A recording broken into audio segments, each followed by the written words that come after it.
Un mois avant un AVC, votre corps va vous envoyer ces signaux alarmants, ne les ignorez pas.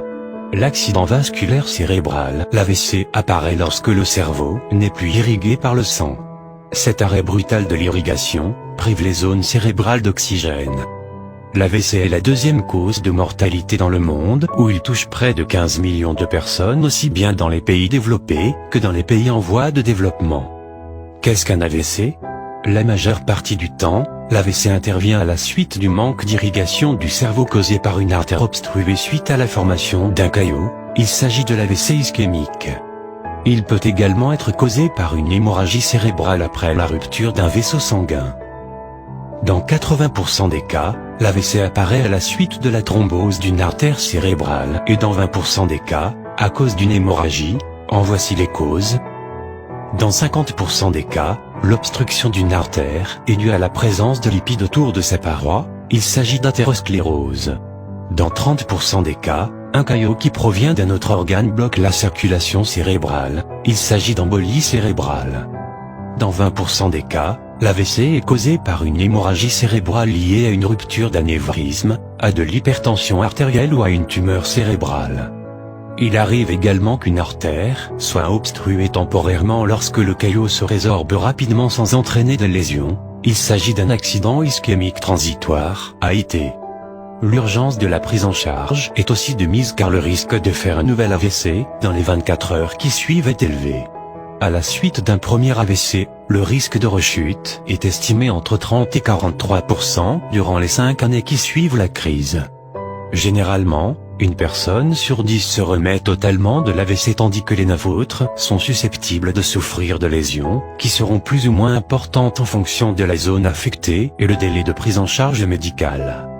Il est important d'être en mesure de reconnaître les symptômes d'un accident cérébral, car une prise en charge précoce permet de réduire le risque de mortalité de 30% et de limiter la gravité des séquelles. Les symptômes de l'AVC.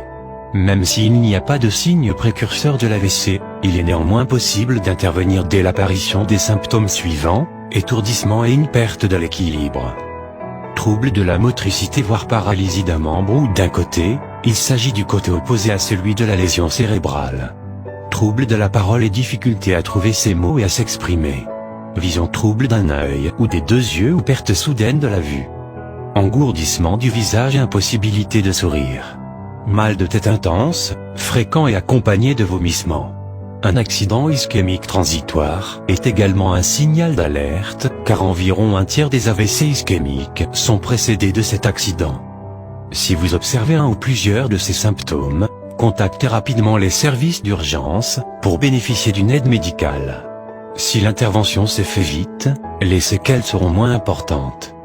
Si vous êtes en présence d'une personne qui souffre de ces symptômes, il vous est possible d'intervenir en attendant l'arrivée d'une équipe médicale. Demandez-lui de sourire, de lever les bras et de prononcer une suite de mots simples. Si la personne échoue à ces exercices, mettez-la en position latérale de sécurité en la plaçant sur le côté, tête en arrière, bouche ouverte dirigée vers le sol, afin qu'elle ne puisse pas se mordre la langue et que celle-ci ne gêne pas l'écoulement des vomissements. Patientez ainsi jusqu'à l'arrivée du médecin. Comment prévenir les AVC? Il est tout à fait possible de prévenir les AVC, voire de les éviter en adoptant certains gestes essentiels à un mode de vie sain. Une alimentation équilibrée exempte d'aliments trop gras et trop sucrés. Privilégiez les fruits, les légumes et les céréales complètes, les viandes maigres et les aliments riches en potassium. L'arrêt du tabagisme. La diminution voire l'arrêt de la consommation d'alcool. La pratique régulière d'une activité physique. Le contrôle de la tension artérielle et un suivi médical fréquent. Une meilleure gestion du stress. Le maintien de votre poids santé. Pour ne rater aucune de nos vidéos, cliquez sur le bouton abonner sur la page Santé Plus Magazine, puis cliquez sur voir en premier.